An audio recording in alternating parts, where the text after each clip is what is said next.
There you go. Okay, guys, welcome to another episode of the podcast. Another huge event, the Iran situation. We're going to talk about how it's going to affect us. Will there be a World War III? And it's definitely possible. So getting right into it, what happened recently on February 28th is the U.S. and Israel launched coordinated strikes on Iranian military and nuclear targets. We are targeting Iranian nuclear facilities. There's been a whole debate about whether or not Iran can and should be allowed to develop nuclear ability for weapons, right? And because they have supported terrorists for 50 plus years, it's a big concern. So military bases, nuclear facilities, and we actually took down their leader, and we took down their supreme leader, Ayatollah Khomeini. So there's a leadership crisis, power struggles, and now there's bombings back and forth. There's civilians that are being affected, that are being killed and hurt. We have fighter jets that are the U.S.'s fighter jets that are worth tens of millions of dollars being shot down, malls being attacked. It is pretty crazy. Peter, what do you think about this situation? And have you been keeping up with it? Yeah, I mean, I'm probably like a lot of other people. It's just one of so many other things. It's obviously a big situation, but this is not the first time this has happened. I think the basics, I don't know if people understand the basics, but the basics are that, it's like, okay, do these guys have nuclear weapons? If they do have nuclear weapons, then there's going to unfortunately, it's going to be a very precarious for the, regions and nations around, because they could do some serious damage, and they are, led by what they're calling like a terrorist regime. And so I think it's of concern. I think there's going to be some real impact, and there already is impact to our economy. And, this could potentially lead to some serious economical implications that could affect the average everyday person. It's not just gas prices, it's everything. Everything runs on gas. And so when prices go up, inflation goes up. So yeah, I think this is a big deal. I'm going to mention that I think this is also a distraction in some ways. That's the theory, a distraction from the Epstein files that are, was a huge deal. That's what the ongoing theory is that they're trying, like, why now? Why is this happening now? I mean, this has been going on forever. Did something happen and where they all of a sudden, had to attack quickly? People are saying that they're using this as a major distraction to distract people away from all of the stuff around what happened in Epstein, and of course our country's problems. And so, yeah, that's all I'll say about that. That's interesting. We're gonna talk about where things could go next, right? Because we need to understand, well, how does it really affect us? But before I say that, what you brought up was a really, really important point. Is if you look at all the major wars and attacks and takeovers and all this stuff, if you look at what was happening right before that event happened, there's always something juicy. So I didn't make that connection between the Epstein files and this, but that's totally possible. Because there's so many important players that are being exposed. I mean, I'm seeing some of these files being, reviewed and released on Facebook, and the content is crazy. And I remember reading about how right before 9/11, not to get too controversial, but here we are, that we were missing like a $1.5 trillion budget deficit from the Pentagon, right? So anyway, history is all there for people to look at. You guys can do your own research, but where could this go next? So let's get right into that. Number one is what the Trump administration is saying, is that President Trump said it's going to go on for about 4 weeks. That's a nice promise, but who knows if that's going to be the case. They aren't entering on land just yet. So I think that's a pretty important distinction, where there's a lot of airstrikes, bombings, but not ground troops. And I think people in the U.S. wouldn't really stand for that. But that's scenario number one, is a limited war. We take out some key targets, and then we de-escalate, come out of it. Another scenario is more people actually enter, or more countries enter the war. What's happening is it's not just Iran and us attacking, Israel and us attacking Iran. Iran is also retaliating on the nearby Arab states, some of which they're actually friendly with. So it's kind of like getting mad at somebody, and then your friends are behind that person, and you just throw a bunch of rocks at them, and it hits everybody, right? So there could be a regional war. It could also be a regime change in Iran, which has to happen because the leader was killed. But here is the key thing here. Global energy shock. If you look at the map, there, Iran and the UAE, they control what's called the Strait of Hormuz. This controls about a quarter of the entire world's oil. Okay, well, why is that important? Well, people don't like inflation. People don't like high gas prices. If a quarter of the production of oil, worldwide oil, is being stopped because Iran chooses to, I mean, Peter, what do you think is going to happen to prices and inflation, and how will that affect us? Yeah, I mean, again, people think that people are just like, oh, it just means gas prices are going to go up, especially here in the U.S. Well, that's not the case. That's not. That is going to happen. You know, people are expecting if the oil, if it goes past like $100 per barrel, then they're going to see some significant increases. We're probably going to see like a, you know, I don't know, like a 25 to 50 cent increase in our gas prices. But that's not the only thing.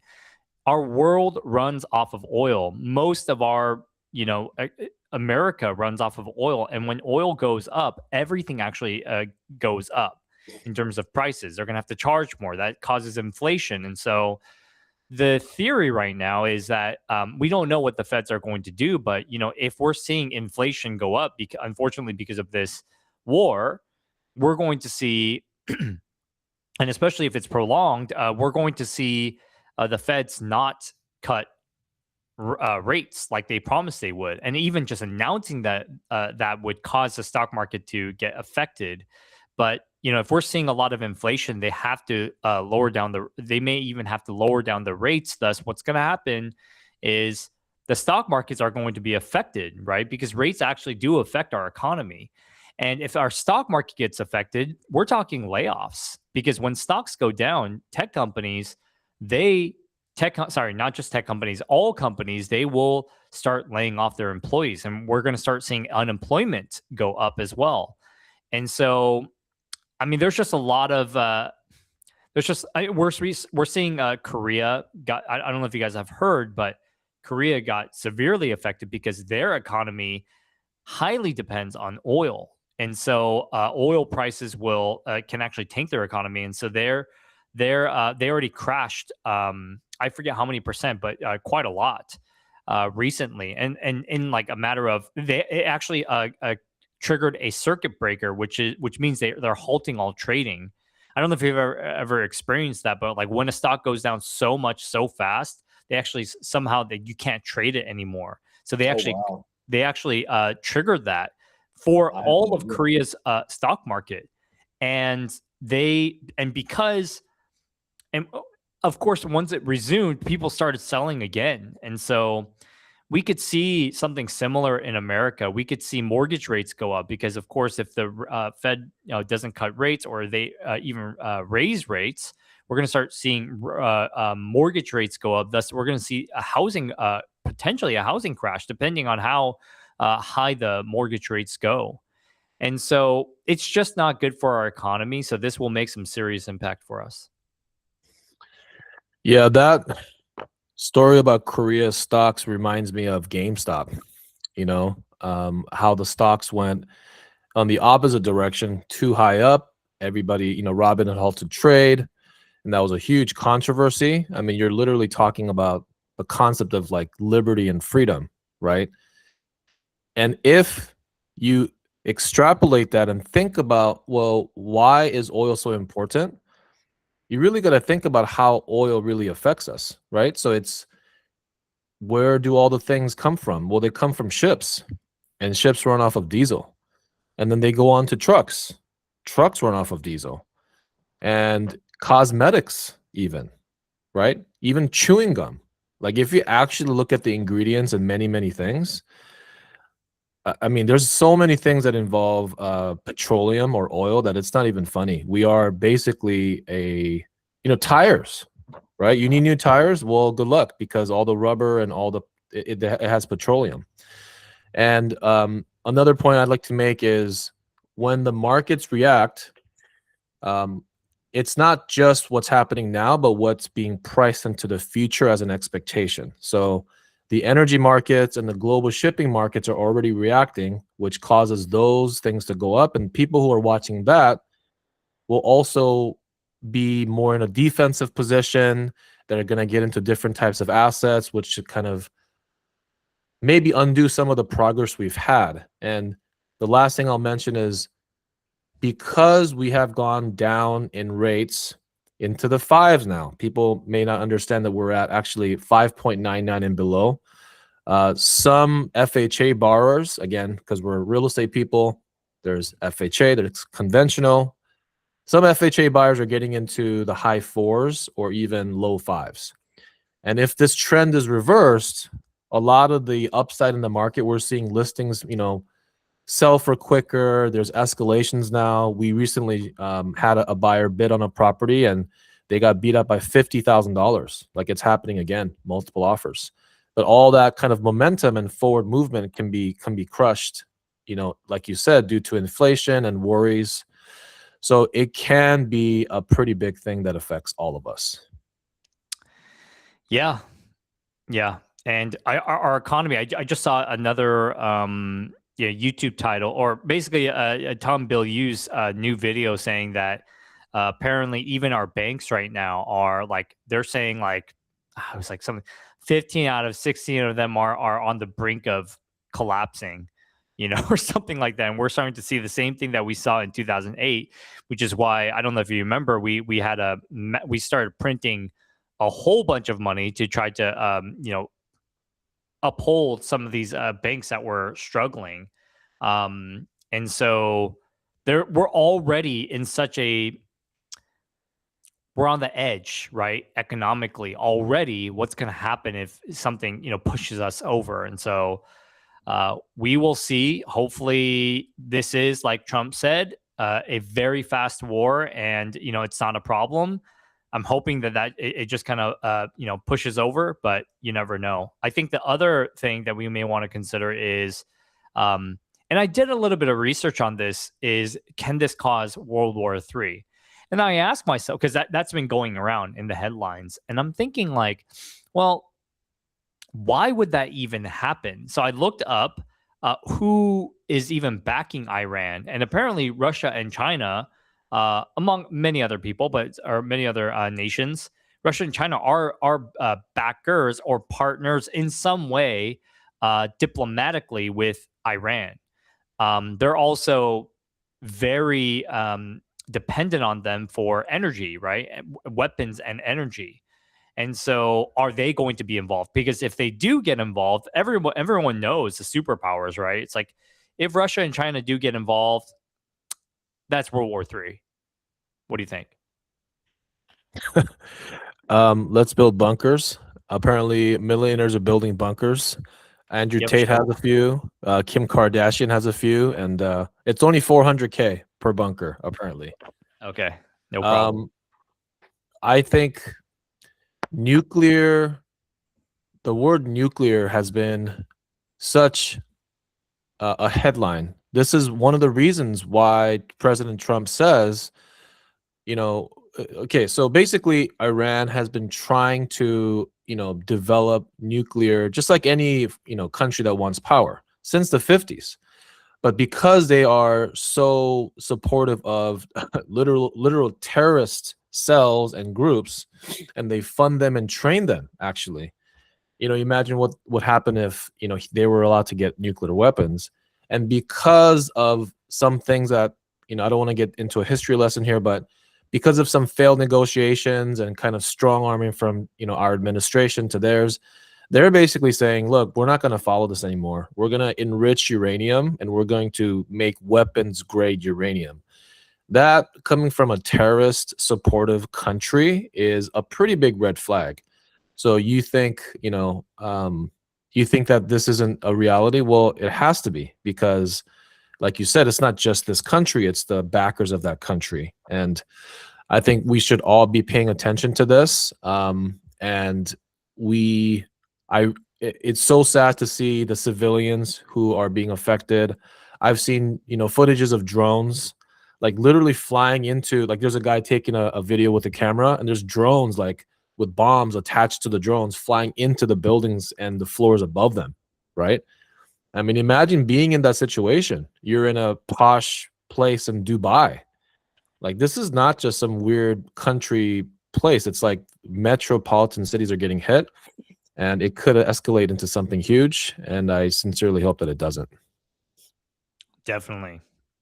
The nuclear thing is really interesting because, I mean, in one sense, so I've heard this theory where, like even North Korea, they're trying to have, like, they want nuclear, or a lot of countries want nuclear because as soon as they get nuclear, then they're taken seriously. Then they have a little bit more, say when it comes to negotiations and trades and things of that nature. And so I don't really, know exactly why Iran would want nuclear, but I'm sure it's because it'll give them quite a lot of power. The problem is, obviously when people do have nuclear, I mean, it's a nuclear bomb, an atomic bomb, a atom bomb. I mean, all of these bombs can create massive, massive destruction. We haven't seen it in our lifetime, but it's just such a massively horrible, grotesque thing that it can do to such a huge amount of real estate that you just never want it to happen. But it's just, but China has some, Russia has some, the U.S. has some, and that they have a lot of power because they have the biggest weapons right in the block. So it's definitely scary for people who are chanting, leaders chanting death to America. And then to give them such a weapon like that, like I wouldn't give my kid a gun. You know what I mean? Like he could shoot someone. And so, we want to be like, why is the U.S. being a parent here? Where, well, the fact of the matter is someone needs to be a parent, right? Because if someone is not, then, people like terrorist nations like Iran can end up having such a huge weapon that can cause so much destruction to the people around them and the U.S. and really everyone. So it's kind of an interesting concept and a situation that's going on in the world. Yeah, I mean, I've learned a lot from doing this podcast, and one of the things I learned is that history is so varied, and it's so it is written by the victor, right? Is the classic saying, and it's so true. There was a clip of people in Iran, in the I think it was the 50s or 60s, before they were kind of known as this terrorist supportive state. They had industry, they had nice buildings. There's women who were scientists, who had top universities. Like these were top-notch people. And because of all the political things that happened between the U.S. and Iran and all, now we see Iran as this kind of caricature or like a symbol of Middle Eastern terrorism, which is terrible. I wouldn't want to be painted that way if I was Iranian. And I'm sure that there's friends that we know that are from that country, right? So, but at the same time, a nuclear war that's the end of the world. I mean, we're going to go into nuclear winter. People might not realize the reason why the dinosaurs went away, supposedly, it wasn't just the impact. It was all the stuff that rose up and caused basically a nuclear winter where it gets into the atmosphere. The sunlight Yeah. doesn't come, plants die, food dies, everything shrivels up. And one movie that I would highly, highly, highly recommend, and Peter, I told you about this one before. Fallout? It's called The House of Dynamite on Netflix. I haven't watched it yet. Please, guys, if you have not seen this movie and you want to be scared and not sleep and be in insomnia because you might think World War III is around the corner, House of Dynamite on Netflix. It's basically about a situation where there is a nuclear weapon launched toward the United States. I'll just leave it there. But the way they kind of thread in the story and all the emotions that are happening as you see the weapon like in the air, right? I don't want to spoil it, but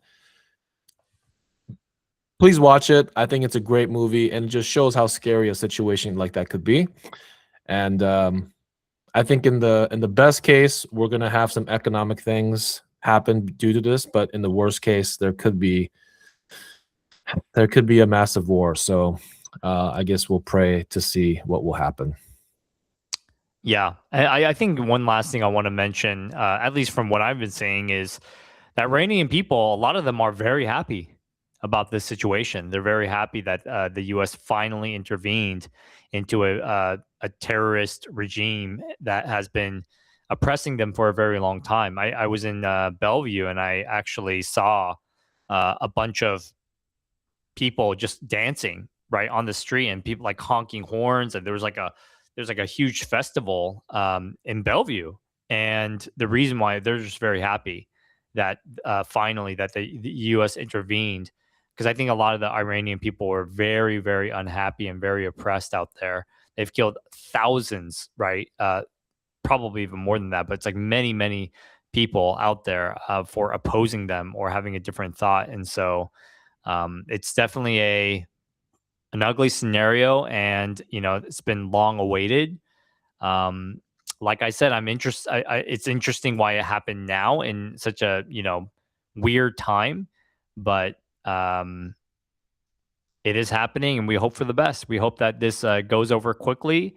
But if it escalates, and Iran, who I don't know if you knew this, but Iran is the modern day Persia. Did you know that? Yeah. Yes. I didn't even know that until I researched it. And if it says in the Bible that if they attack Israel, which is kind of happening, and that kind of escalates, and they say that Israel is going to be it was like the pain of the nations, right? Because they're going to be targeting them. Then that's like biblical times, man. That's like end of the world times. There's going to be a lot of conflict. There's going to be a lot of wars, and it's going to get ugly. So let's hope that that's not the case. Let's hope that this is just another, thing that passes through. But we will keep everyone updated, until then. Yeah, I don't have much else to add. Let's just be on the lookout. It is affecting all of us, whether you realize it or not. And I think we should all just be aware. Hopefully, we can serve as a reason for people to look into this stuff. There's great YouTube videos about the history, the situation. We'll probably add some, to the podcast to kind of illustrate some of those things. But yeah, I pray that we end it quickly and effectively. Yep. Well, guys, thank you guys for watching. Again, please hit the subscribe button and like for those of you guys who have been watching our videos. We'll definitely cover this more, and we'll have a lot more fun and interesting videos. And if you guys have any suggestions, please leave it in the comments. Thank you guys. See you later. Thank you.